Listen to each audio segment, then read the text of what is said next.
क्या आपने कभी सोचा है कि एक नदी सिर्फ पानी नहीं बहाती, बल्कि उसके साथ राजनीति, ऊर्जा और कूटनीति भी बहती है? जम्मू कश्मीर की चिनाब नदी पर बन रही सवालकोट जल विद्युत परियोजना इसी का उदाहरण है। 30 साल पुराना सपना अब हकीकत बनने जा रहा है। 1991 में पहली बार इस प्रोजेक्ट की बात हुई थी, लेकिन घाटी में आतंकवाद और अस्थिर माहौल की वजह से यह आगे नहीं बढ़ सका। 2017 में भी कोशिश हुई, लेकिन मामला फिर से अटक गया। अब 2025 में मोदी सरकार ने इसे राष्ट्रीय प्राथमिकता का दर्जा दिया है और एनएचपीसी को इसकी जिम्मेदारी सौंपी गई है। यह कोई साधारण डैम नहीं, बल्कि भारत की ऊर्जा और रणनीति का नया अध्याय है। चिनाब नदी पर 192 मीटर ऊंचे डैम से लगभग 10,856 मेगावाट बिजली पैदा होगी।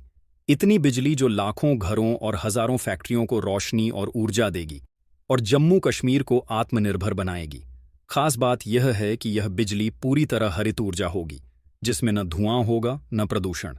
दुनिया जब नेट जीरो की ओर बढ़ रही है, भारत ने दिखा दिया है कि विकास और पर्यावरण दोनों साथ साथ चल सकते हैं। लेकिन यह सिर्फ बिजली की कहानी नहीं है, बल्कि राजनीति और कूटनीति की भी कहानी है, क्योंकि चिनाब 1960 की इंडस वाटर ट्रीटी के तहत पाकिस्तान के हिस्से की नदी मानी जाती है और भारत को केवल सीमित इस्तेमाल की अनुमति है।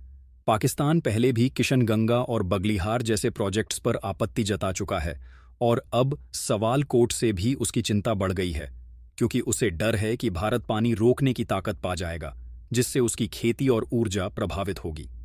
लेकिन भारत का साफ कहना है कि यह प्रोजेक्ट पूरी तरह संधि के दायरे में है।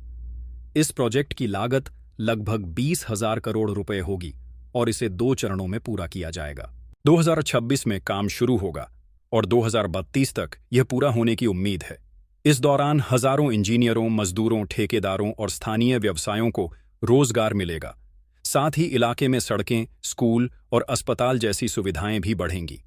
हाँ, कुछ गांव विस्थापित होंगे, लेकिन सरकार ने पुनर्वास और मुआवजे की योजना भी बनाई है। चुनौतियां भी कम नहीं हैं। हिमालयी इलाके में भूस्खलन और भूकंप का खतरा, पर्यावरणीय असर और राजनीतिक विरोध। लेकिन भारत अब ठान चुका है कि विकास की रफ्तार को कोई रोक नहीं सकता। अनुच्छेद 370 हटने के बाद से केंद्र सरकार लगातार जम्मू कश्मीर को मुख्य धारा में लाने की कोशिश कर रही है और सवालकोट प्रोजेक्ट इसका बड़ा उदाहरण है। यह सिर्फ एक डैम नहीं, बल्कि एक प्रतीक है भारत के आत्मनिर्भर भविष्य का, उस भरोसे का जो अब अपने संसाधनों पर किया जा रहा है। जो पानी अब तक यूं ही बह जाता था, वही पानी अब रोशनी देगा, और रोशनी ही तो है जो अंधेरे से लड़ती है। जय हिंद और जय भारत।